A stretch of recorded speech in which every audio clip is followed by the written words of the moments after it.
এই পরিপ্রেক্ষিতে আজকের আলোচনায় কয়েকটি সিদ্ধান্ত হয়েছে এবং এই সিদ্ধান্তগুলো ফাইনাল। বেক্সিমকোর লে অফকৃত কোম্পানিগুলো বন্ধ করা হবে। আইনানুগ পাওনাদি, সম আইনানুগ এবং অন্যান্য আইনানুগ সবাই পাওনাদি ফেব্রুয়ারির মধ্যে দেওয়া হবে বলে সিদ্ধান্ত নেওয়া হয়েছে ইনশাল্লাহ। বেক্সিমকোর লে অফকৃত কোম্পানিসমূহ বন্ধ প্রক্রিয়া নিয়ে উপদেষ্টা পরিষদ কমিটির সিদ্ধান্ত মোতাবেক ঘোষণা টেলিভিশন স্টলে প্রেরণের ব্যবস্থা না করায়, অর্থাৎ সিদ্ধান্ত বাস্তবায়ন না করায়, এর আগে আমরা স্টলে দিতে বলেছিলাম, দেয়নি, রিসিভারকে বরখাস্ত সহ বিভাগীয় ব্যবস্থা গ্রহণ করার আদেশ দেওয়া হয়েছে। আর্থিক প্রতিষ্ঠানের বিভাগ বাংলাদেশ ব্যাংক নেবে। রিসিভার পরিবর্তনের বিষয়ে প্রয়োজনীয় পদক্ষেপ নেওয়া হচ্ছে।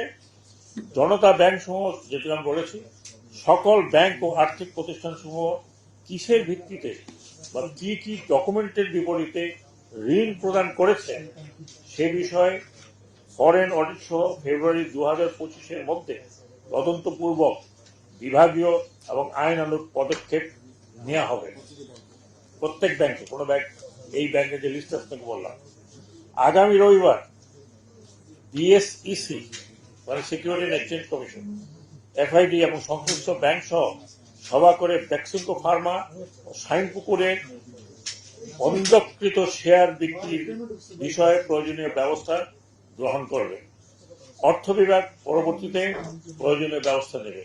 এই টাকাটা অর্থ বিভাগ নেবে। আমাদের অর্থ বিভাগ থেকে আমরা এই ফেব্রুয়ারির মধ্যে যে টাকাটা পাবো টোটাল, এটা পাওনা হবে সব শ্রমিকদের, তাদের গ্র্যাচুইটি, তাদের বে, তাদের সার্ভিস বেনিফিট যা আছে আইনে সবকিছু তাদেরকে দেওয়া হবে। এবং এটা আমি বলছি যে এখানে সিদ্ধান্ত হয়েছে যে তাদের ব্যাপারে হেল্প করা হবে, তাদের যে বিভিন্ন জায়গায় অ্যাবজর্পশন, এটা অলরেডি কথা হয়ে গেছে। হাফিজ সাহেব এখানে বলেছেন আমাদেরকে যে ডেট যাতে কথা হয়েছে।